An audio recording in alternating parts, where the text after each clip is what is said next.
Je te remercie infiniment pour cet exposé qui est extrêmement original, personnel et nourri de connaissances, de faits, d'allusions. Peut-être le reproche que je ferais, c'est justement d'être trop serré parce que tu as passé sur une quantité de choses où un certain nombre de points dans la théorie de Deleuze en particulier auraient dû être un peu étendus ou détendus de façon à ce qu'un public qui n'est peut-être pas particulièrement informé des différents ouvrages, ni de la théorie deleuzienne, ni même des œuvres artistiques auxquelles tu fais allusion, a peut-être à ce moment-là de la difficulté à te suivre exactement. Si je résume, si je me permets de résumer la leçon générale, c'est au fond que tu opposerais à cette théorie de l'art pictural en particulier, de l'art en général, puisqu'il s'agit aussi du cinéma, mais qu'il s'agit par allusion aussi de la musique ou de la littérature, tu reprocherais à cette critique d'être littéraire.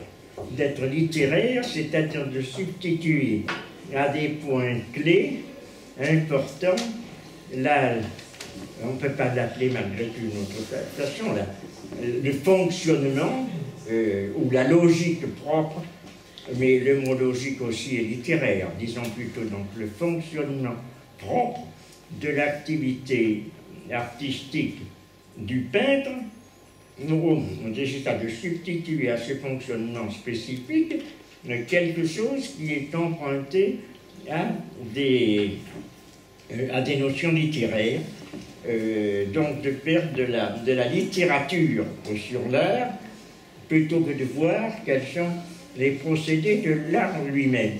C'est là un reproche qui est pertinent et qui est intéressant, qui a été posé d'ailleurs, qui a été suggéré d'ailleurs par Deleuze lui-même, puisqu'il dit qu'il faut lire les écrits des peintres. On ne lit pas assez les écrits des peintres, et je signale que dans ce domaine, par exemple, tu n'as pas parlé beaucoup de Van Gogh, qui a énormément fait d'écrits dans ses lettres, soit à son frère, soit à d'autres comme Van Rappard, par exemple, où il parle précisément des couleurs, où il parle des préoccupations qui sont les siennes, à la fois sur le plan de sa vie personnelle et sur le plan de ses tableaux, et qui ont été étudiés d'une façon très intéressante par Jean-Clé Martin dans un ouvrage consacré il y a quelques années à Van Gogh, précisément. Ou alors de Cézanne aussi, qui a parlé beaucoup de lui-même, puisque tu le sais fort bien. D'ailleurs, mais peut-être puisque tu as faire un exposé parlé de la vérité en peinture de Derrida, mais peut-être que là aussi, il faut, ou de la croix aussi, on a fort bien parlé dans son journal de ses préoccupations de peintre dans des optiques différentes. Quand tu n'as pas fait état d'œuvres comme Kandinsky, le spirituel dans l'art, tu sembles considérer que la théorie de l'art de Klee est littéraire. Ce qui est curieux, puisque Klee enseigne au Bauhaus, et que quand même ce n'est pas en tant qu'écrivain qu'il a enseigné, c'est en tant que plasticien qu'il a parlé de la ligne. Donc là, c'est un peu mystérieux qu'à la fin tu dises pédagogique de Klee, puisque j'ai ton texte, les fictions narratives comme celles qui illustrent des écrits pédagogiques de Clé, la ligne de la colline et du bateau. Vous avez des exemples. Est-ce que c'est des fictions narratives ou est-ce que ce sont des procédés de dessinateurs? On n'a pas besoin de parler d'une ligne, parce qu'il décrit la ligne comme un écrivain décrirait une ligne, en décrivant quand même, en nous renvoyant, non pas une perception équilibrée propre à la ligne, mais une ligne qui déjà figurerait un cheminement, etc. Mais justement, c'est peut-être que Deleuze a emprunté cette notion de force, puisque la ligne de Clé est dynamique. Il la représente dans ses écrits sur l'art. Il met des flèches d'ailleurs. Il introduit. Il introduit bien du littéraire, puisque mais le littéraire, par exemple, dans l'introduction des lettres, je sais pas, le R, le K, n'importe quoi dans les tableaux, que Clé a utilisé, d'autres aussi. Je ne sais pas, Rauschenberg, je sais pas, il y en a d'autres qui ont utilisé la lettre. On est loin de... Que devient cette des lettres chez Braque, justement, les lettres chez Braque. C'est vraiment pour écrire un accent, il le dit lui-même. C'est pas pour faire du sens dadaïste. Les dadaïstes ont se précipité là-dessus. Mais eux, dans leur aplat de papier découpé, ou dans leur reproduction au pochoir même, d'une écriture de journaux, c'est les premiers à avoir fait ça. Et ils l'ont fait pourquoi? Ils l'ont fait pour densifier la composition, pas pour créer une évocation poétique d'un monde comme ça, de journaux froissés, de pipes et de méditation poétique. Mais justement, peut-être que ça fait dedans, mais c'est pas leur propos. Peut-être que tu ne tiens pas assez compte tu es d'un dogmatisme extravagant, je dois dire, que j'ai rarement vu, parce que tu ne tiens pas assez compte des ambiguïtés, des choses qui jouent sur des doubles tableaux des sciences, ou précisément des passages, ou des entre-deux ou des devenirs, par exemple. En fait, je dis un dogmatique. Donc, j'appelle dogmatique. Je recadre. Le fait de dire je sépare quelque chose et j'exclus quelque chose d'autre. Et quand tu parles du papier collé ou du journal collé, il y a justement ce double jeu qu'on voit très bien chez Braque, chez Picasso, quand ils ont introduit cela, je ne sais pas si c'est l'un ou c'est l'autre qui l'a introduit. C'est-à-dire qu'on joue à la fois sur le fait que ce sont des journaux, mais à la fois aussi sur le fait qu'on les traite uniquement dans leurs éléments formalistes. Donc on ne se préoccupe plus que ce soit du journal, ça peut être aussi bien que je réclame. C'est des accents les lettres. Dans Ernst, c'est un peu différent d'ailleurs, parce qu'il joue davantage sur les sens et les oppositions, mais tu as l'air d'être... C'est des accents graphiques, ils l'ont dit, c'est des accents graphiques. Oui, c'est ça. Ils sont obligés de faire ça. Je m'arrête donc, C'est sûr, c'est bien qu'en composition, à un moment donné, était proche d'une dissolution. Donc l'aplat qu'il a réintroduit comme ça, d'ailleurs dans une maquette gouachée, plutôt dans une peinture, Braque le premier, c'est pour densifier ce qu'ils avaient et maintenir ce qu'ils avaient déjà analysé d'une forme, selon leur registre qu'ils avaient inventé, un registre public donc bien connu maintenant. Mais lorsqu'il introduit lui-même par la suite, le premier là aussi, un petit élément de reconnaissance justement, d'imitation apparemment, mais c'est aussi un point d'accentuation, on appelle ça accentuer un croquis ou une peinture, faites des accents, pour mieux lire une forme dans ses rapports plastiques, parce que, encore une fois, ce que j'essaie de dégager, c'est aussi un langage de peintre, souvent recouvert par le discours littéraire, parce que les peintres eux-mêmes parlent en littéraire une fois sur deux, il ne faut pas dire plus. Mais que dit Cézanne? Il parle de rapport plastique. Est-ce que tu connais quelqu'un, dans les théories de l'art les plus variées du XXe siècle, qui a repris la notion de rapport plastique? On est toujours dans l'élémentarisme, et Deleuze ne fait pas exception, c'est-à-dire, on voit ça aussi chez d'autres théoriciens, mais quand il dit Clé, il part des éléments picturaux. J'aurais pu faire un exposé uniquement là-dessus, qui varie d'ailleurs. Alors c'est la tâche, c'est le point, c'est la ligne, c'est le plan, ça varie tout le temps, va dégager une fonction plastique à partir de là. Je citerai peut-être une omission également de Delaunay. Delaunay, quand même, il écrit énormément sur la matière, sur la couleur, sur la relation entre la peinture et les théories de Fresnel, etc., sur les contrastes simultanés, sur tout un tas de choses qui quand même occupent une place très importante et qui ne peut pas être considérée comme étant littéraire, mais et de la part d'un peintre incontestable, quelque chose qui est l'établissement et l'appui d'une théorie de l'art. Comment il en parle? C'est ça qui est Comment intéressant. Oui, oui. Comment il fait, oui. Delaunay? Delaunay occupe une place quand même importante. Et dans l'histoire également de la couleur et de la signification. Là, lorsqu'on parle de signification, je pense que je mettrai quand même à la base quelque chose de très général,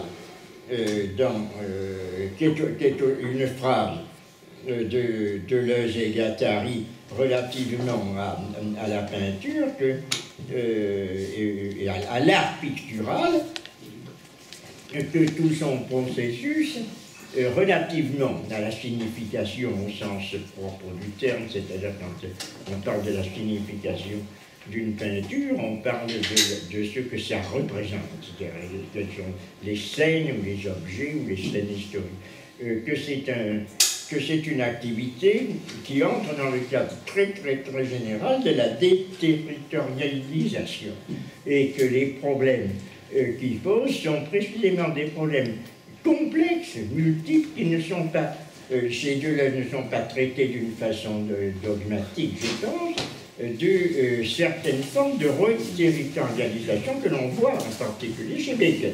Là, il y a chez Bacon quelque chose qui parle d'une déterritorialisation incontestable relativement au figuratif, mais qui s'appuie également sur des formes qui ne sont pas celles de tous les peintres, d'ailleurs, puisqu'il y a des peintres, Bacon n'est pas l'unique peintre contemporain, ni historique, mais il y a incontestablement des formes multiples, complexes, de reterritorialiser sur, par exemple, des détournements du tableau comme 1910, je ne sais pas comment il s'appelle, de Velázquez ou d'autres, ou alors son propre visage, ou alors etc. Ou celui de ses amis, tout cela, ce sont des entreprises qui ce sont des variations. Donc il a un registre formel, surtout, j'ai essayé d'écrire.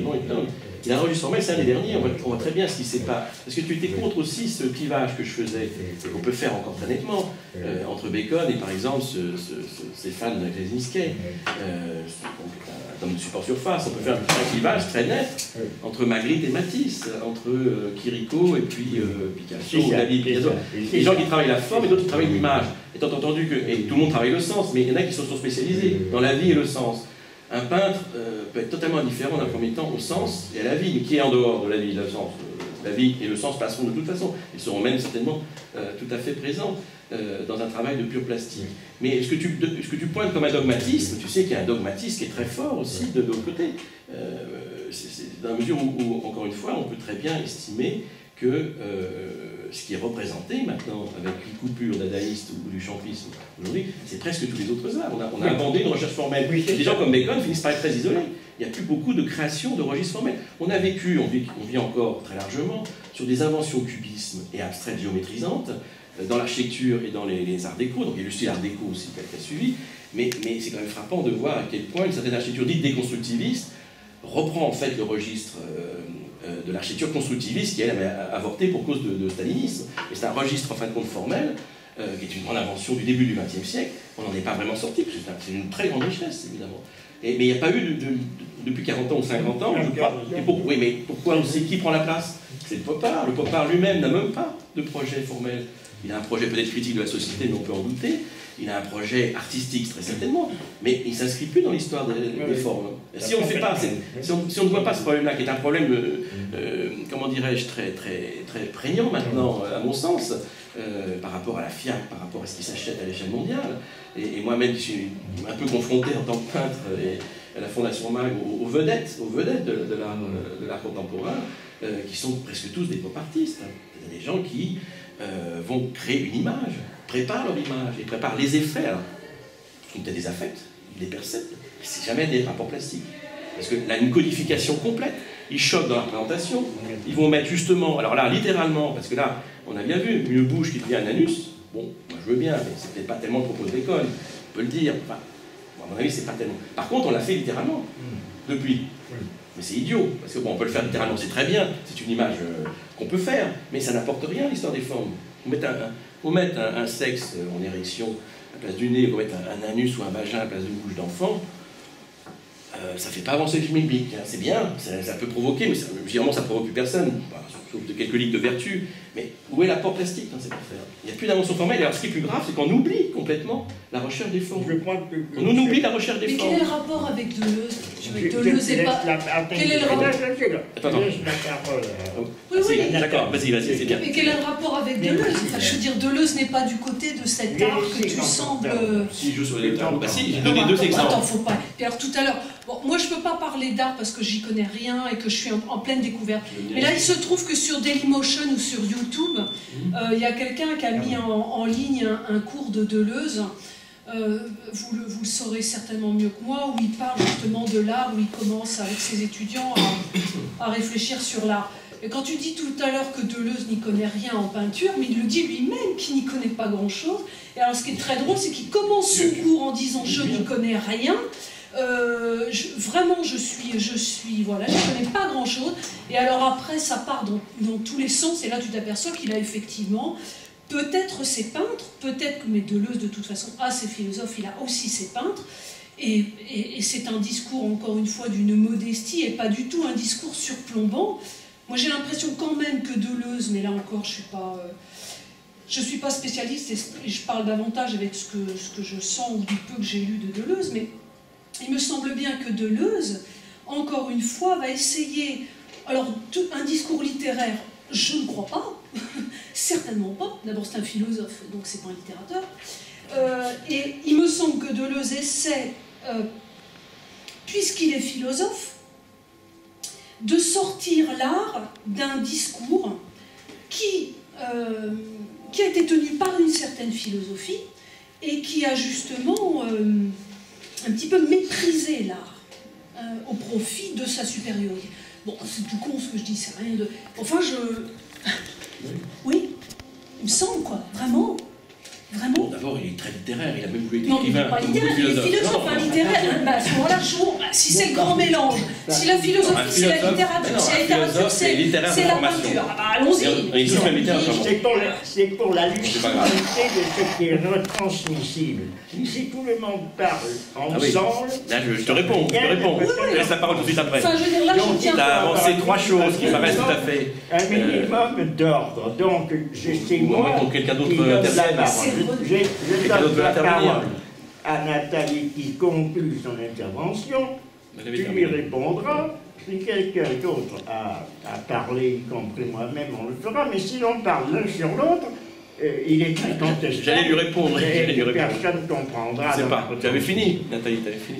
Oui, non, c'est simplement ça. Bon, encore une fois... je n'ai pas du tout un discours de spécialiste et de connaisseuse, pas du tout, j'ai tout à apprendre là-dessus, mais moi, il me semble, moi, je ne peux parler que de moi, quand je vois des tableaux, enfin, je veux dire, le jaune de Van Gogh, c'est le jaune de Van Gogh. À un moment donné, tu dis, il n'y a pas de jaune Van Gogh. Comment ça, il n'y a pas de jaune Van Gogh? En soi, ça ne veut rien dire. Non, mais ça veut dire quoi en soi? Je ne comprends pas cet en soi.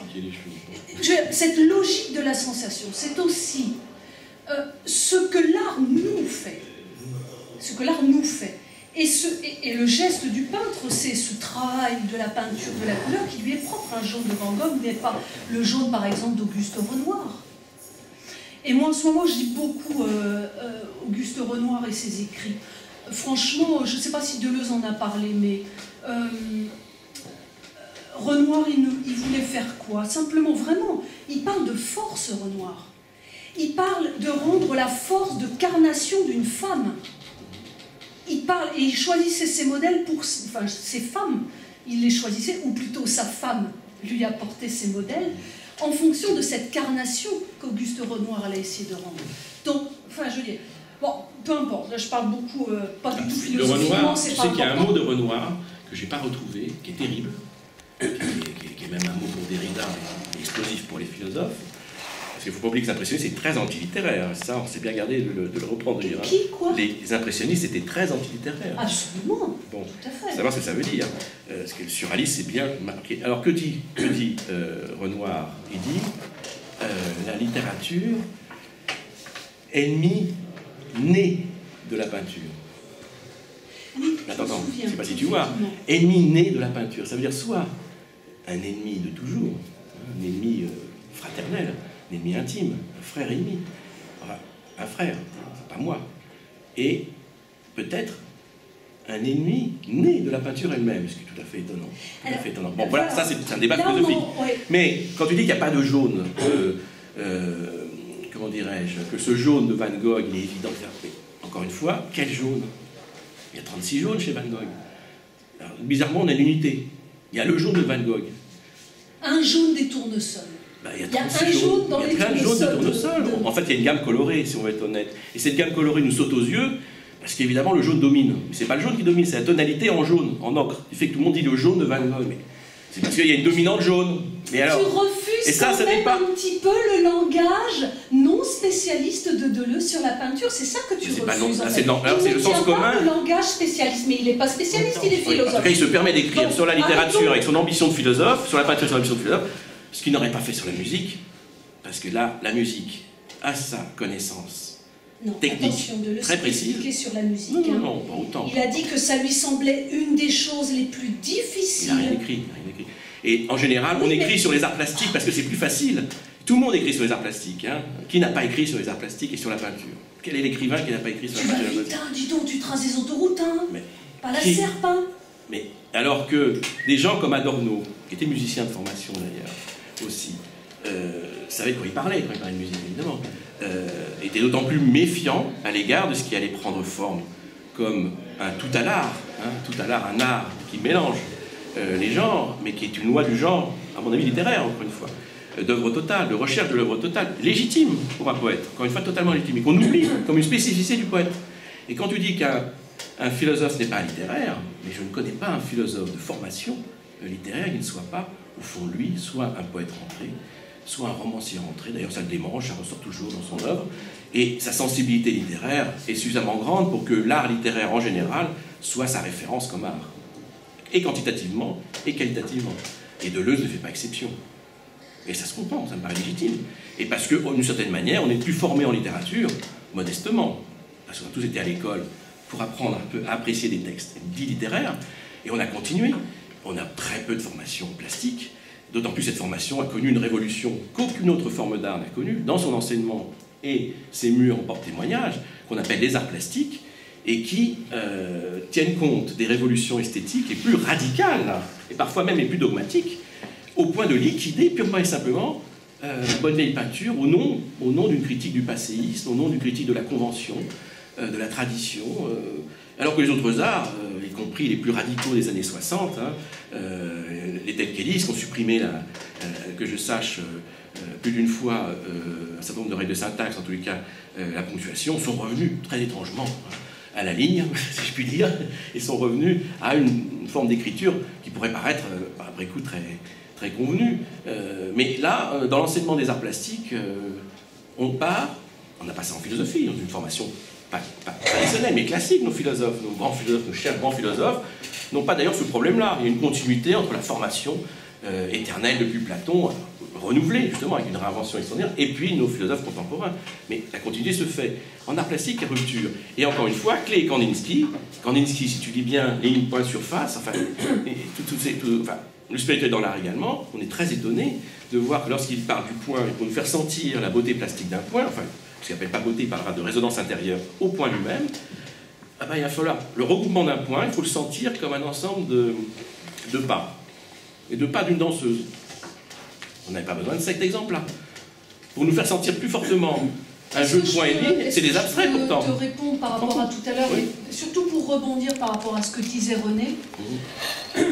En fait, là, pour revenir à ce que tu disais sur Renoir, effectivement, quand il dit ça, mais il faut toujours se poser la question du sens des termes. Quand effectivement Renoir dit ça, c'est parce qu'il y a une espèce de... Et là, du coup, ça serait peut-être assez intéressant pour nous, c'est qu'il y a une espèce de psychologisme. En fait, quand Renoir s'attaque à la littérature en disant, en gros, la littérature fait beaucoup de mal à la peinture, il faut que... Bon, voilà. Il y a une sorte de psychologisme de la peinture que Renoir refuse absolument. Voilà, ça, je crois... Enfin, en tout cas, je lance quelque chose comme ça, je ne l'ai pas travaillé à fond, c'est du peu que j'ai lu. Bon, quant à la musique chez Deleuze, effectivement, n'a jamais écrit sur la musique, mais ce que l'on sait, c'est qu'il en écoutait énormément et qu'il disait, d'ailleurs, moi, ça m'intéresse, parce que François Châtelet disait la même chose, c'est que ça lui semblait à Deleuze, et Châtelet dira de même, que ça semblait très très difficile d'écrire sur la musique. Vraiment très très difficile. Quand tu dis tout le monde a écrit sur la peinture, c'est pas la question. La question c'est comment on a écrit sur la peinture en philosophie à partir d'un certain moment. C'est toujours la question de l'histoire. On peut dire ce qu'on veut. Bon, mais je crois que tu es très... Voilà. Non, c'est une question de déterritorialisation, comme disait René. Il a absolument raison. Voilà. Alors après, que le philosophe ne soit pas un spécialiste en peinture et en musique, bien sûr, comme le dit très simplement Deleuze, il a déjà tellement de travail à faire en philosophie. Mais en quoi il n'aurait pas le droit, justement, de dire quelque chose sur la peinture? Ça serait quoi, ce truc? Apparemment, il a pris le droit de l'écrire. Encore une fois, je n'empêche personne, mais j'essaie de voir ce qui a été fait. J'essaie de voir ce qui a été fait. On ne va pas se mettre à genoux parce que Deleuze a écrit sur la peinture. Là, tu défends Deleuze, très bien.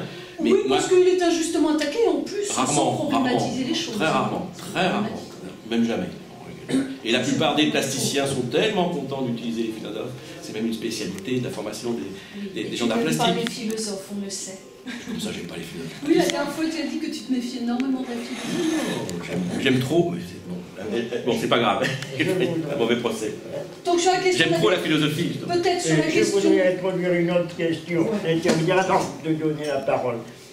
Mais juste parce que il semble que dans ce qu'on peut appeler tes exclusives que tu fais à l'égard de la critique, de certains points de la critique deleuzienne, tu exclus la signification de peindre les forces, qui était incontestablement un point central, sinon le seul, sinon le point central, dans son livre sur Bacon. C'est le chapitre 8 qui s'appelle « Peindre les forces », page 40, c'est page 39 de l'édition originale.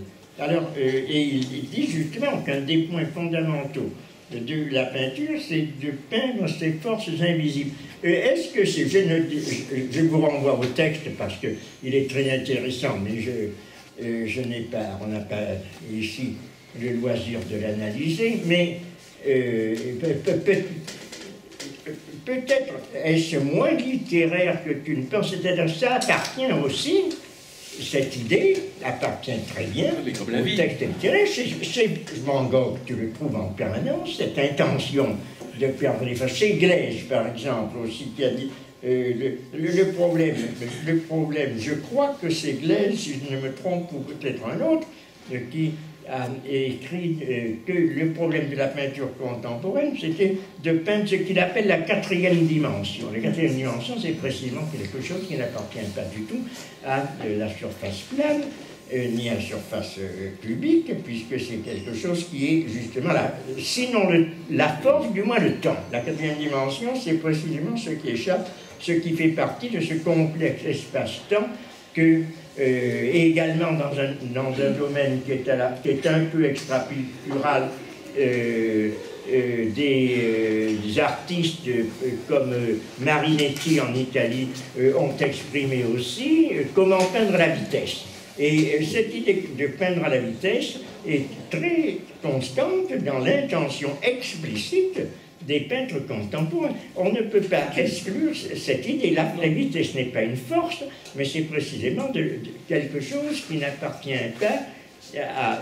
Elle est visible d'une certaine manière, mais elle n'appartient pas à la représentation générale de l'art classique, puisque le mouvement est toujours arrêté. Vous voyez la célèbre analyse dans un domaine qui est très très proche de Freud sur Michel-Ange, sur la statue de Moïse, et dans le mouvement arrêté, et son idée très intéressante, que c'est un mouvement arrêté, justement, c'est la fin d'un mouvement, donc le moment où il peut entrer dans l'art plastique. Mais le mouvement lui-même ne peut pas entrer. Mais toutes les préoccupations des expressionnistes, de l'école de Kirchner ou autre, ou enfin d'autres, Kandinsky aussi, du Blauer Acteur, ça a été, entre autres, et aussi d'ailleurs les publics, de peindre justement le mouvement, de peindre la vitesse, de peindre le temps, justement, qui n'est pas visible, de le peindre, il commence par dire de peindre la pesanteur, par exemple, puisque justement il prend un exemple chez Millet, et la façon dont on sent la pesanteur dans la manière dont les paysans portent les pommes de terre, chez Van Gogh aussi, et le mouvement des cyprès, le vent totalement invisible et totalement visible dans les cyprès de Van Gogh, ou dans ses corbeaux noirs, ou dans ses blés, et Artaud, qui a remarquablement exprimé et traduit littérairement, cette fois, dans son texte sur le suicider de la société. Donc, exclure cette possibilité de la peinture, à mon avis, est un peu paradoxal. Voilà tout au moins la question que je te posais. Est-ce qu'il n'y a pas un paradoxe à rejeter de la peinture son intention, peut-être outrée, mais qui n'est pas du tout métaphorique, de faire entrer dans son, puisque je reprends ton terme, dans son plastyle, dans son élément proprement pictural, ce qui ne lui appartient pas, comme temps, vitesse, mouvement, etc. En ce qui concerne les forces, il y a une expression qui effectivement est utilisée par les cubistes et les futuristes, qui est la ligne de force. Une composition doit être parcourue par une ligne de force, donc supposée intense. Mais c'est donc des rapports qui sont mis en ligne, ils forment une ligne parce qu'ils sont associés. Un rapport, c'est une association d'éléments plastiques, un accord de ton va s'intensifier parce qu'il y a accord, deux angles, deux plans, on peut les sentir dans une composition, plusieurs, dans tout est accordé dans une composition. Et ça crée d'autant plus d'intensité que c'est accordé. Le problème de la peinture, c'est qu'elle est souvent figée dans une reconnaissance gestaltiste, c'est-à-dire qu'il y en a une forme, au sens de la gestalt, c'est-à-dire une forme prégnante, qui écrase. Toute cette dynamique propre à la plastique, toute cette force à l'intérieur de la plastique. Mais la force spécifique de la peinture, parce qu'il faut quand même parler de la force de la peinture, sinon on parle de tout ce qu'on veut. Il y a de la force partout. D'ailleurs, on a vu la force chez Leibniz, force plastique. Surtout que la notion de plastique, effectivement, platonicienne, on la trouve chez Leibniz, a été reprise évidemment par Malabou, plasticité, et puis elle a quand même défini un espace de recherche moderne, et elle a même contribué à clarifier un peu les notions de certains abstraits, comme Mondrian. Mais c'est les rapports qui engendrent les forces.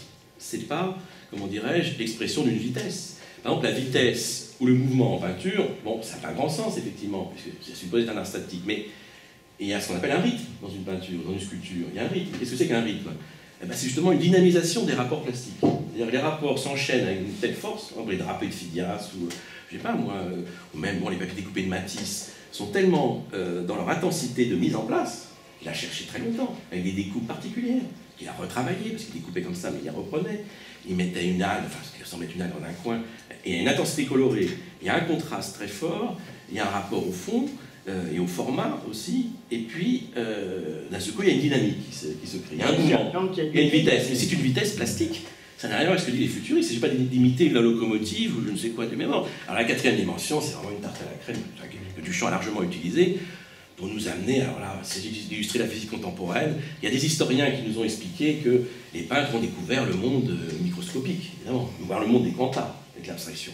Ça nous fait une belle jambe, évidemment. On peut trouver des représentations, c'est peut-être des illustrations d'artistes, mais c'est quand même très étrange de voir que la peinture doit toujours être comprise dans un autre système de reconnaissance cognitive, dans un autre champ de savoir ou de connaissance. C'est-à-dire que la peinture, elle est intéressante, on va la comprendre, parce qu'elle n'a pas créé de forme, ou du moins on s'en sert quand même largement, hein, dans la mode et dans la décoration, enfin, on l'oublie un peu, et on dit à la fin, voilà, ces peintures pures qui surgissent quand même, elle va nous renseigner sur le monde.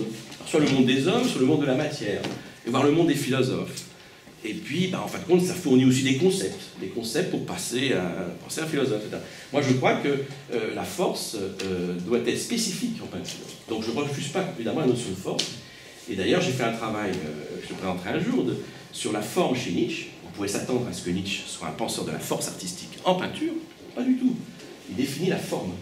Et cette forme-là est reprise par Heidegger, qui sépare la force et la forme, et s'intéresse à la forme, et il est peut-être vrai aussi qu'il avait peut-être affaire à des peintres qui étaient plus lucides, qui parlaient plus de... ou tout au moins, avec quelques exemples sous leurs yeux, pour parler, et je sais que Nietzsche n'a pas beaucoup parlé de peinture, hein, il serait plutôt empreint de se laisser porter par un mouvement, hein, un flux, etc. Non, il a parlé de forme, pour la peinture, justement. Alors ça, il faudrait que je te donne... Bon, j'ai fait un travail là-dessus, et Heidegger a insisté là-dessus, ce qui fait que moi, je me situe plutôt, ce que j'ai esquissé, je reconnais que c'est allusif. Heidegger ne parle pas beaucoup de la force, il parle de la présence de l'implantation. Oui, justement, il parle de la forme. Oui. Mais chez Nietzsche, et Nietzsche lui-même parle de la forme, et les deux peuvent se conjuguer. Mais de quel peintre visait Nietzsche? Voilà, c'est encore autre chose. Oui. Enfin, s'il avait en tête... Qui avait-il comme modèle? Je ne sais pas si Böcklin était... il y avait Raphaël à un moment donné. Si, je ne sais pas quand il est plutôt vers 19. Böcklin est cité par Husserl, mais à titre simplement d'exemple, il n'en fait pas une analyse ni un état particulièrement d'analyse, une étude esthétique. Il le cite comme une pure référence et on ne voit pas très bien ce qu'il veut dire, à part le fait que ce sont des figures. Des figures représentées par un peintre, mais il ne tient pas compte justement de cette puissance expressive qu'il y a chez Böcklin, qui, dans certains tableaux, a énormément justement de possibilités d'évoquer des forces cosmiques. Et c'est ça le terme de cosmique, par exemple. Tu ne l'as pas utilisé. Deleuze l'utilise assez souvent pour le cosmique, signifiant justement l'ensemble de ces forces qui sont à l'œuvre dans l'œuvre peinte. C'est-à-dire qu'il y a un rapport, non pas à la représentation humaine, mais à l'ensemble du monde dont il fait surgir. Ce comme un terme générique, on peut appeler les puissances, les forces ou les puissances au sens spinoziste. Donc je crois que ça, il y a ça quand même, et tu ne rends pas justice à Deleuze, à mon avis. Je sais que tu ne mets pas l'accent là-dessus, parce qu'il a essentiellement insisté à plusieurs reprises là-dessus, sur cette possibilité qu'a l'art, et la peinture en particulier, d'éveiller, de traduire, de porter à la sensation proprement dite, c'est-à-dire à l'immédiat du ressenti, ces puissances qui existent, mais auxquelles nous risquons parfois de ne pas être du tout sensibles. Qu'est-ce qu'il y a comme autre question?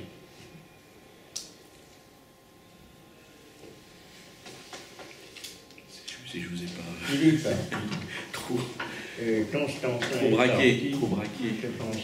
Non, moi, personnellement, mais là, c'est dommage, je suis sûre qu'il y a des gens qui ont plein de choses à dire. Bien sûr. Mais moi, non. Non, regardez la voix, regardez, tout le monde m'entend, même vous. Mais moi, je parle, mais je parle sans connaissance, hein, mais on est à Paris 8, on est suffisamment de grands philosophes qui n'ont pas besoin d'être spécialistes pour en parler. Mais en fait, moi, c'est cette question de la logique que je trouve intéressante, et dans ce titre, logique de la sensation. C'est bien poser une certaine logique contre une autre.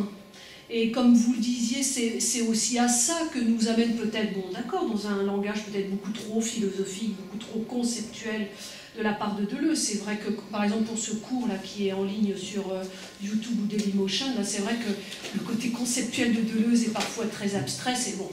Ça peut être une critique à apporter, mais ce qui est intéressant, c'est cette autre logique que peut-être là, la philosophie, excusez mon français, dont la philosophie n'est pas capable de rendre compte. C'est aussi ça je crois que l'hommage que fait Deleuze à une certaine peinture, puisqu'il choisit, c'est que vraiment la philosophie, elle passe à côté des dimensions, ou de certaines dimensions de la vie, en tant que discours, et qu'il y a d'autres discours qui sont absolument nécessaires par rapport à votre séminaire, par rapport à une prise en compte des richesses de la vie, voilà, bon. Voilà, c'est un peu ça, moi, enfin, en tout cas, ce que je vois chez Deleuze, c'est, mais bon sang, la philosophie, ou une certaine philosophie, est vraiment passée à côté d'une autre logique de la vie. Voilà, bon, on rencontre ça ailleurs. Bah, un petit peu pour ce que dit, un peu pour être en accord avec Thierry, c'est vrai que pourquoi des peintres, par exemple quelqu'un comme Renoir, il ne cesse pas de critiquer les intellectuels, ces intellectuels, même de ses enfants d'ailleurs, il ne voulait absolument pas que ses enfants aillent à l'école, il avait une terreur totale de l'intellectualisation. Renoir. C'est vrai qu'il y avait une grande méfiance de la part, en tout cas, de ce peintre-là, vis-à-vis d'un certain type de discours, parce que c'est toujours cette chose, c'est qu'on passe à côté de la vie, d'une certaine dimension de la vie, et que l'intellectuel tue. Non, c'est pas ce que je... C'est pas un procès. Je te raconte mais c'est pas un procès en intellectualisation que les... Oui, non, mais là, je te parle de Renoir, je ne suis pas en train de généraliser. Non, les peintres oui, mais moi, je ne dis pas les peintres, parce que je n'ai pas de culture. Voilà, je n'ai pas de culture. Je suis une pauvre bourgeoise, je lis au fur et à mesure. Donc je te parle vraiment de ce que dit Renoir. Et de ce point de vue-là, de ce côté intellectualisant, c'était sa grande méfiance. Voilà, qu'il avait même dans sa vie très pratique. Hein, d'ailleurs, il ne supportait pas de... Enfin, il ne fréquentait pas des intellectuels, voilà. Il fréquentait des gens simples, et même si c'était des grands peintres, ce n'étaient pas des peintres qui intellectualisaient. Donc il y a ce risque aussi avec l'intellectualisation ou un certain type de discours, de passer à côté d'une forme de richesse que la philosophie n'a pas été apte, ou qu'une certaine philosophie, parce qu'il faut toujours être nuancé, n'a pas été apte à rendre compte dans son discours. Malgré tout, je crois, avec... moi, je ne suis pas deleuzienne, je ne sais pas ce que c'est, mais malgré tout, avec toutes les critiques qu'on peut accorder à Deleuze, je crois qu'il y a quand même ça, cette tentative. Et il n'y a pas que lui, parce qu'on devrait parler de René et de Guillaume Kungen, entre parenthèses, mais bon. Voilà, c'est juste pour... de ce point de vue-là, c'est peut-être ça que tu reproches à Deleuze, c'est d'intellectualiser, non? Non. Je lui reproche de s'intéresser à autre chose, à jouir d'autre chose que ta peinture, à jouir des images, à jouir même de sensations colorées, pourquoi pas? Jouir? Jouir. Heureusement qu'on jouit, bon. Non, mais le problème, c'est qu'il ne jouit pas tant que ça de la peinture elle-même, puisque lorsqu'il en parle, la manière dont il jouit de la peinture, il glisse tout de suite sur autre chose. Ou là, moi je le laisse, là, je vois qu'il part ailleurs. Il part ailleurs, c'est-à-dire d'un seul coup... Tu ne peux pas contrôler la jouissance de chacun. Ah mais si, le peintre, il arrive à jouir, bon, comme les artistes, dans une forme délimitée. Il est obsédé par ça. Lorsque Cézanne disait « il ne faut pas tomber dans la littérature en peinture », c'est pas des gens qui dénonçaient l'intellectualisation, la théorisation à outrance. Ils dénonçaient ce dont ils venaient à peine de se libérer, la domination thématique en peinture, la domination donc, du grand sujet, du sujet noble, mais aussi de la lecture, tout simplement, de toute forme et de toute image, dans le registre littéraire, c'est-à-dire dans le poème narratif, dans le texte. Il fallait libérer cela. Et, encore une fois, il faut avoir à l'esprit, je l'ai évoqué, à quel point la révolution du Champienne est une restauration de la littérature contre la peinture, puisqu'il a joué délibérément, il a pourtant dit, que les peintres étaient des idiots, des imbéciles. Il a joué, effectivement, l'anti-intellectualisation à l'envers, en disant, bon, un peu comme un peintre, parce qu'il se laisse guider uniquement par des sensations pour le coup, mais c'est surtout qu'il a voulu introduire la méthode d'un littéraire, comme, comment s'appelle-t-il, Roussel, la méthode, le registre, la dimension d'une écriture tout à fait extraordinaire. Mais enfin, il a joué ça contre les cubistes dont il était issu. Il l'a dit clairement, c'est bizarre qu'on ne retienne pas cela. Il l'a dit également en utilisant par exemple la métaphore extraordinaire de tube de littérature. Il faut injecter de la littérature en tube. Et c'est de la vie. C'est pour ça que j'avais dénoncé la vie aussi, qui a partie avec la littérature, dans l'anti-art. C'est toujours au nom de la vie qui n'est pas assez grande dans la peinture. Les pauvres peintres n'ont pas assez bien compris la vie, ils sont limités, surtout au XXe siècle. Ils ne sont pas dans la vie, ils ne sont pas dans la vitesse, ils ne sont pas dans l'ouverture, même dans l'ouvert. On verra bien l'ouvert de Rilke aussi. Et donc il faut en sortir de la peinture, parce qu'on en est sorti littéralement. On y a mis plein de choses dedans, et en plus on en est sorti. Puis on l'a même condamné. Et puis on a même fait, comment dirais-je, un processus de destruction concertée de la peinture, délibérée. C'est le projet de Duchamp, il l'a clairement dit. Et des dadaïstes qui étaient des anticubistes. Donc il est quand même étonnant de voir cette haine de la peinture, et cette anti-peinture à l'œuvre, qu'il ne faut pas au nom de la littérature, et venant des poètes. Parce que les dadaïstes, c'est des poètes. Et les futuristes, c'est des poètes aussi. Alors il y a eu quelques peintres futuristes, mais qu'est-ce que c'est le registre futuriste? C'est du cubisme. Un peu littéraire au fond, avec des machines, mais c'est le même registre formel, on le sait bien. Alors, Boccioni a fait des formes extraordinaires, en mouvement, d'espace, etc. Très bien. Mais lorsqu'il s'agit d'exprimer la vitesse véritablement, là je ne crois pas que ça soit plus dynamique que n'importe quelle composition, dynamique en général dans l'histoire de l'art. Là, de ce point de vue, c'est un échec total, ça ne peut pas être autrement. Ou alors il faut faire effectivement comme l'ont fait les précurseurs de Calder, que sont, comment s'appelle-t-il, j'ai oublié son nom, un constructiviste, effectivement des sculptures en mouvement, délibérément, même si il n'est pas certain non plus que le registre formel soit très novateur. Là, on fait carrément bouger, comme ça, on a le mouvement, littéralement. Encore une fois, le mouvement en peinture n'est pas essentiel dans l'invention des formes, parce qu'il s'agit d'inventer des formes en dernière instance. Et quand on invente une forme, un registre, avec des drippings, tu sais qu'il y a du mouvement pour faire un dripping, et on le sent le mouvement. Oui, mais on a un registre éclaté, de rythme incroyablement condensé et ouvert, qu'il a cherché parce qu'il avait le sens de la composition et du rythme, en soi et absolu. Ça ne veut pas dire qu'il faut justifier l'art d'environnement, ce qu'a fait Alan Caproff. Pollock, à l'art d'environnement, Alan Caproff s'est appuyé, c'est quand même un comble, s'est appuyé sur Pollock, dans sa manière de faire, dans sa gestuelle, pour sortir de la peinture et dire qu'il en est l'héritier. C'est encore, il ne disait pas qu'il en était l'héritier, mais ils le disent. Et tous les écrivains cautionnent. Mais vraiment, beaucoup d'écrivains, philosophes ou non, cautionnent. En général, cette chose, d'autant plus qu'ils partagent la même approche que celle de beaucoup d'artistes contemporains qui, en fin de compte, sont parfois aussi éloignés de la peinture. Il faut bien dire, parce qu'ils n'ont pas une formation très forte. Quand on est agrégé d'art plastique, dans les années 70, quand ça s'est mis en place, on pouvait très bien ne pas savoir justement ce qu'est un subjectile. Pratiquement n'avoir jamais tendu une toile, c'est pas nécessaire de peindre d'une certaine manière. C'est plus nécessaire de peindre. Donc on a quand même une radicalité qui me paraît bien plus grande que la mienne, que je sache. Moi, je ne refuse pas systématiquement l'anti-art. Je dis que l'anti-art n'est pas à sa place. Il n'est pas l'héritier de la peinture et de la sculpture. Ou l'anard, ou le dadaïsme, ou le dadao-capitalisme, comme on veut.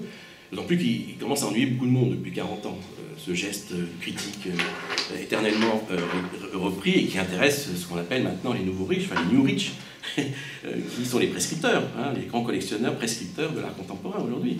Et c'est cet art-là qu'on a encore. Un art de la vitesse, vous voulez de la vitesse, vous allez en voir, de la vie, vous avez, ils sont dans l'intensité de la toute-puissance. Vous avez une puissance extraordinaire qui est celle de la domination du monde, et on sent ces œuvres qui peuvent s'inviter à la conciergerie, qui peuvent s'aller à Versailles, ils ont tous les pouvoirs. Il ne faut pas confondre avec la lutte des impressionnistes ou des cubistes qui avaient contre eux tous les pouvoirs à l'époque.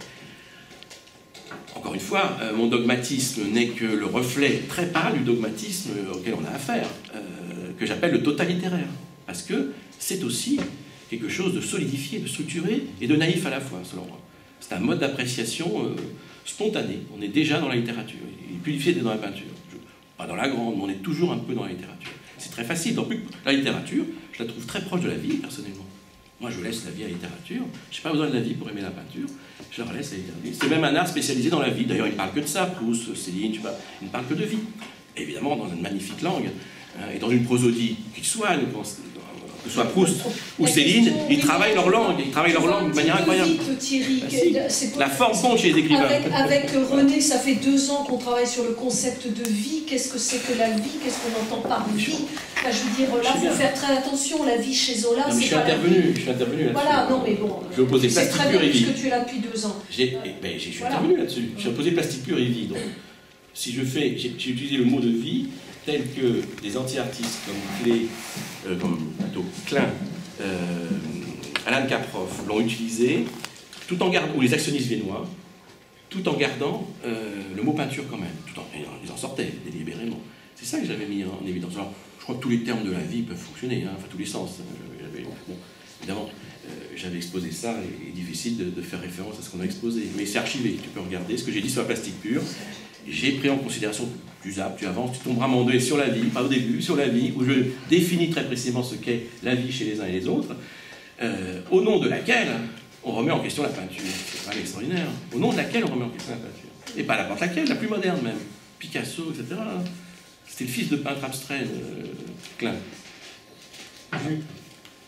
Bon, merci infiniment. Et pour conclure, je reviendrai sur le début très original de ta présentation, qui, elle, à cette fois est très littéraire, justement. Ah oui, mais qui n'a pas été enregistré. Et oui, c'est être pris dans le rêve d'une jeune fille. Ça fait beaucoup penser, le début, à la Vénus d'Île de Théophile Gautier, puisque la Vénus d'Île de Théophile Gautier, c'est l'histoire d'un homme qui passe à une statue dont il devient amoureux une bague de fiançailles au doigt et on le retrouve mort parce que la statue, qui était une véritable statue de marbre, de bronze, je ne sais pas, mais de marbre, je pense, est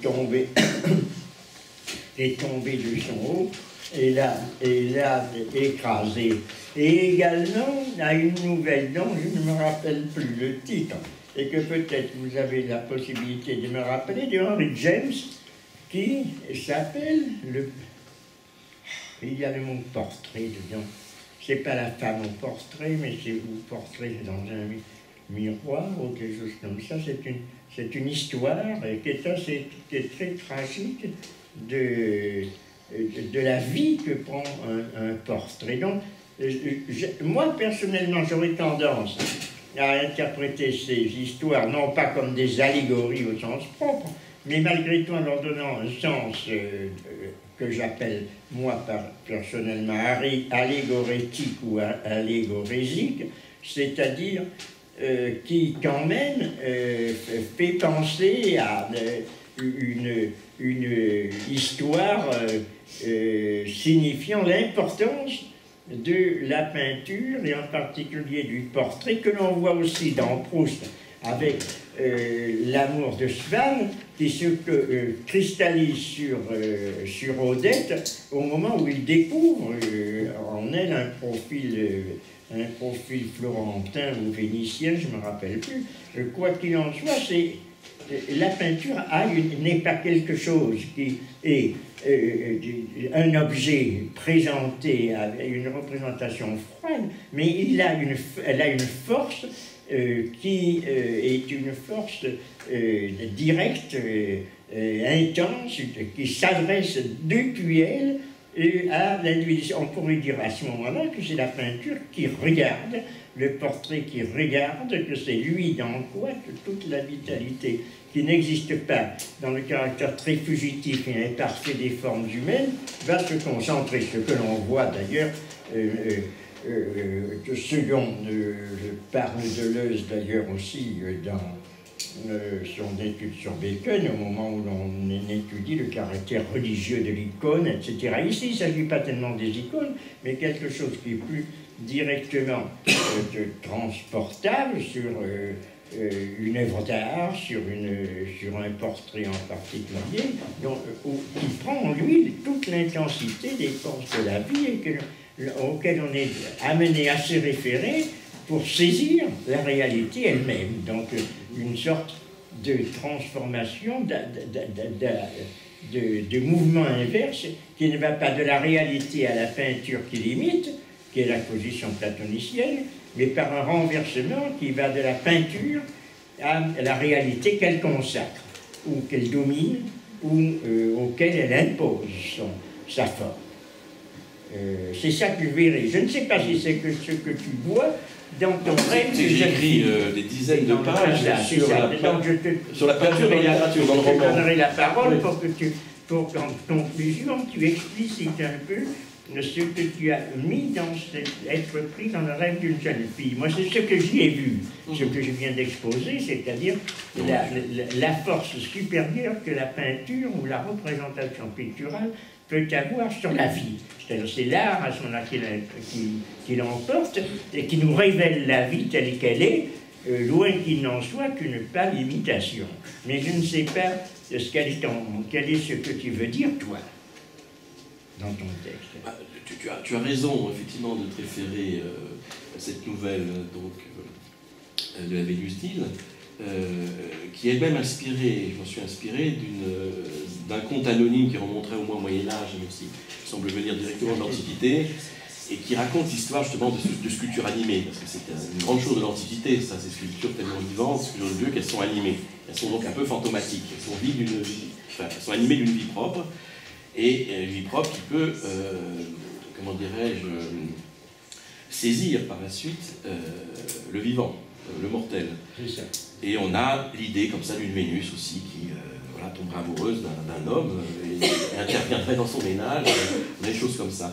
Un conte donc un peu avant celui de la Vénus d'Île. Moi j'ai simplement fait une esquisse, mais je vais développer bien ailleurs, d'une archéologie de Nadja, ou de la jeune fille ou de la femme, comme allégorie au contraire d'Antiard, c'est-à-dire si tu regardes un personnage conceptuel du dadaïsme vivant, d'une jeune femme sexuée, c'est quand même la mariée, la jeune femme déshabillée par le célibataire, et Dieu sait qu'on a glosé sur cette fiancée, surtout encore vierge, et avec toutes les formes de transgression possibles, mal armée ou non. Enfin, il y a l'hymen de Derrida qui fonctionne là-dessus, il y a tout un jeu de la femme et de l'œuvre, en particulier de la peinture, de la carnation, de la peinture, mais qui n'a rien à voir avec la peinture, à mon sens. En tout cas, définie comme plastique, tel que Léger, d'ailleurs, parle de plastique, hein, plus que de quatrième dimension, ou Glaise parle de plastique. Il faut déjà unifier, ce que j'ai fait ailleurs, unifier les théories plastiques des peintres, c'est-à-dire l'utilisation du mot plastique, notamment chez les Français, beaucoup plus que les Allemands, ils sont très intéressants pour cela, ils sont plus clairs, ils n'ont pas justement trop de liens avec une certaine forme de théosophie, ou de choses de cet ordre-là, ou sont loin du romantisme également, et donc ils ont la possibilité, parce qu'ils ont aussi inventé la modernité, puisque les Allemands, enfin une modernité justement non symbolique, et à partir des impressionnistes, on a donc un discours qui s'est théorisé, on a Glaise, on a des gens comme ça, on a même Matisse, a pu dire des choses, Cézanne, Cézanne qui a inspiré Heidegger, ça que je parlais d'un Heidegger qui comprenait la forme à travers Cézanne, tout en invitant Nietzsche par la suite, sur lequel j'ai fait des choses, j'ai écrit quelques textes. Il y a, pour finir, la possibilité de montrer les études littéraires, là se sont formidablement développées depuis quelques années, mais je l'ai un petit peu traité sur quelques dizaines de pages, à savoir la fonction ou le rôle de la figure du peintre dans le roman. C'est affligeant, c'est catastrophique, du portrait aussi. Mais alors là, il y a énormément de choses à faire. Mais quels que soient les écrivains, enfin, il y a très très peu. Alors bien sûr, on a le fameux Frénofer, toi, quand tu as fait tes Derrida, tu as eu l'intention d'imposer les vrais Derrida en Derrida en chair et en os. Oh, bah, c'était pour... Non, je n'ai pas dit ça, mais il fallait bien que je traite de la Derrida en peinture. Moi, on me demande de monter sur scène, c'est Derrida. Bon, cette histoire-là est toujours assez théâtrale, parce que n'ayant pas de lieu, ça a peut-être changé avec la Fondation Mail. Enfin là, c'est encore une vidéo qui me permet de m'exprimer. Il y a une vidéo de moi avec Jeff Koons, où je parle, je suis obligé de lire un texte. Ça me convient bien, j'ai beaucoup Derrida. Quand je lis un texte de Derrida qui est Spectre de Marx, mais qui est le début de Derrida et qui est extraordinairement vivant, puisqu'il s'agit, qu'appelle-t-on vivre enfin? Mais d'autre part. Bon, alors moi, je voulais parler dans une mise en scène théâtrale de tableaux, de choses comme ça, de portraits. Il fallait que je parle de vérité, du peintre, du corps, etc. Mais c'est lui-même qui avait, d'une certaine manière, été lui, dans une interprétation. Il aimait la peinture d'une certaine manière, mais il faut reconnaître qu'il aimait beaucoup la vie, au sens quand même littéraire. Tout faisait sens pour lui, il aimait vraiment tout. Donc un portrait, parce qu'il aimait quand même la peinture définie comme ça. Il aimait la forme aussi lorsqu'elle avait quelque chose d'irruptif, parce qu'il y a deux, bien sûr. On aime cette irruption, c'est un moderne. Mais d'une certaine manière, il peut se laisser aussi séduire par des jeux de supports, des supports brûlés, avec tout un jeu de disparition, etc. Mais lui-même étant pris dans un jeu avec son corps, il a été séduit par cette logique-là, bien évidemment. Il a fallu donc un peu esquisser quelques éléments théoriques sur ce point, mais ça devenait une histoire qui nous a évidemment emmenés dans certains... Mais dans ce domaine de l'art du portrait, de l'art contemporain, j'ai à l'esprit présent deux exemples uniquement parce que je n'en vois pas d'autres, à part Francis Bacon, oui. Mais c'est celui de Giacometti avec le portrait de Jean Genet en particulier, mais d'autres aussi qui sont pris dans un réseau. On voit apparaître le portrait dans un réseau de lignes. Et celui de Fromanger, puisqu'il en est question avec Deleuze et Guattari, il a fait leur portrait, mais où il les prend dans une série de vibrions. Je dois dire que, bien que connaissant Fromanger, je ne suis pas un admirateur particulier de ce qu'il fait. Mais quoi qu'il quand certaines notre question, mais c'est cette signification, quelle est la valeur de ces j'appelle ça des vibrions, parce que à l'intérieur desquels est pris Félix Guattari, Deleuze, Guy Auquinguem aussi, il en a fait un portrait comme cela, on dirait des nouilles qui sont mais tandis qu'à je mets en dessus Giacometti très certainement, ça c'est certain. Voilà, lui il a plus un registre formel, on voit justement ce qu'est un registre formel. Mais quelle est, et puis, sinon la signification qui est un terme trop fort, mais le sens, puisqu'il y a quand même un sens que l'on peut attribuer au travail de Fromanger sur les portraits, puisqu'il donne un portrait. Ce n'est pas des portraits cubistes, c'est dans le prolongement un peu de la décomposition des portraits. Il y a par exemple les différents portraits de Gertrude Stein par Picasso, dont certains sont très réalistes et d'autres au contraire découpés. On voit le travail que le cubisme fait sur la figure. Fromanger, je ne sais pas, quel est ton avis pour conclure? Fromanger, oui. À une période, oui. Mais il y a des retours. Est-ce que c'est uniquement plastique ou est-ce que, à mon avis, c'est très conceptuel. Il veut les relier mais dans les par portraits une conceptualisation il y a un travail de forme, bien sûr. Il y a un travail de forme, et même de premier plan dans les figures. Ce qui m'intéresse moi personnellement. D'une certaine manière, je partagerai un peu une partie de son propos, sauf qu'il l'a fait une ou deux fois, il ne l'a pas développé.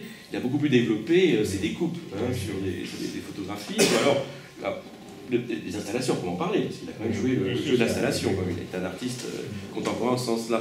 Mais effectivement, il suis revenu à des fils comme ça, des têtes qui sont composées de fils de couleur, plus ou moins en plot, comme ça, plus ou moins des... Mais ça semble quand même assez peu de l'ordre du travail obsessionnel autour justement d'un motif plastique, quelque chose qui reviendrait comme dans la vision justement d'un peintre tel Cézanne. Alors, ce que tu appelles le sens, je suppose que c'est le sens plastique, de cette recherche, pas le sens tout court. Je me garderais bien d'interpréter pour le coup. Là, pour moi, l'interprétation liée à un travail de forme reste totalement ouverte, bien évidemment. Mais ce n'est pas au peintre de faire cette interprétation, et ce n'est pas non plus son objet de recherche particulier. Le sens le traverse. Il n'y a pas à s'en préoccuper. Une certaine application de cette idée deleuzienne de relier la figure à quelque chose d'autre, à des forces extérieures, d'en faire un élément simplement qui serait pris... Avec le grouillement. C'est ça, dans quelque chose d'autre, sinon des forces cosmiques, tout au moins... On peut l'interpréter de manière deleuzienne, de toute façon, l'idée de carte-visage. J'aurais pu l'interpréter. Les portraits de Derrida que j'ai faits, qui sont encore beaucoup plus décomposés, alors ceux-là avec des lignes, enfin il y a toute une partie que j'ai faite, que tu as vue, qu'on peut interpréter de manière deleuzienne, évidemment. Si on parle de carte, de visage-carte, tout un travail à faire là-dessus. Mais est-ce que c'est vraiment de l'ordre de la description d'un propos, et ensuite un travail deleuzien d'interprétation d'une forme picturale donnée, ou au fond une sorte de caprice et de fantaisie littéraire? Je ne suis pas sûr du tout qu'il soit nécessaire de faire ce travail-là, en tout cas théorique. C'est pas comme Arcimboldo avec les portraits reconstruits avec des légumes. Ah, d'accord. Mais il y a... Oui, il y a une partie plastique, bien sûr, c'est incontestable. Qui est un petit peu semblable. Tout à fait. Mais qui est resté alors dans une forme comme ça, dynamisée. Mais il y en a beaucoup qui ont esquissé le propos d'une forme dynamisée. Alors, est-ce que c'est des forces? Je ne sais pas. Encore une fois, la force, on la trouve partout, dans toute forme d'art et dans toute forme de peinture, et aussi dans le non-art, bien évidemment. Et donc, si on parle d'une force du plastem, ce serait le travail que je devrais faire, que j'ai quand même esquissé. En ce sens, je n'ai pas renvoyé Deleuze à des études picturales qu'il aurait dû s'empresser de faire, prendre quelques cours de dessin pour mieux voir les choses, ce qui est évidemment une bonne chose aussi, à mon sens. Ça aurait été, si tu veux, plus précisément, de reprendre quand même sa logique des concepts présignifiants, parasignifiants. Ça oui, parce que ça, ou même l'insignifiant. Parce que moi je parlais du plastem comme un anté-signifiant. Pas signifiant. Donc de ce point de vue-là, j'étais du côté de Deleuze. Mais c'était pas pour mettre toute cette logique de concepts présignifiants au service d'une fluctuation d'un jeu de force. Donc, une dernière question, mais en répondre d'un mot. Quelle est la référence du texte où tu as vu un entretien de Fromanger, où il parle d'un entretien avec Fromanger, tu le cites. Alors, il y a l'entretien, il y a le texte qui en a été tiré et qui se trouve donc dans l'île déserte. L'île déserte. Ah, il y est avec... Il y a le chaud et le froid. Ah bon. Et alors, le texte, alors là, il se trouve que le texte est une transcription de Fromanger sur France Culture, là je reconnais, qui était une transcription de la rencontre avec Deleuze dans son atelier et en donner lieu au texte. Alors le texte, on peut le Parce trouver... que tu avais dit que c'était dans ABCDR, non? Ah non, dans l'ABCDR, il y a la fameuse jeune fille, être pris dans le rêve d'une jeune fille. Ça, c'est Deleuze qui en parle. Ça, être pris. Mais c'est intéressant quand même, parce que le rêve, la jeune fille, c'est aussi l'écrivain qui rêve. Eh bien, il faut le dire, puisqu'on est enregistré, il faut le dire donc aux personnes... Ah oui, ABCDR, idées. Précisément. C'est justement pour parler des idées, c'est des rêves de jeunes filles, les idées. C'est ça. Ah bon, c'est ça. Non, de ce point de vue-là, je relance quand même une problématique hyper deleuzienne, mais rare. Il faut manger, c'est dans l'île. Oui, le chaud et le froid, vous trouverez ça, transcrit et développé, etc.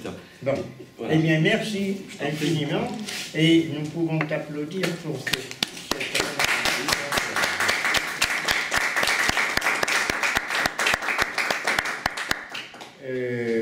La prochaine fois, vous avez le programme, c'est programmé pour le 7 novembre. Ah ben c'est moi.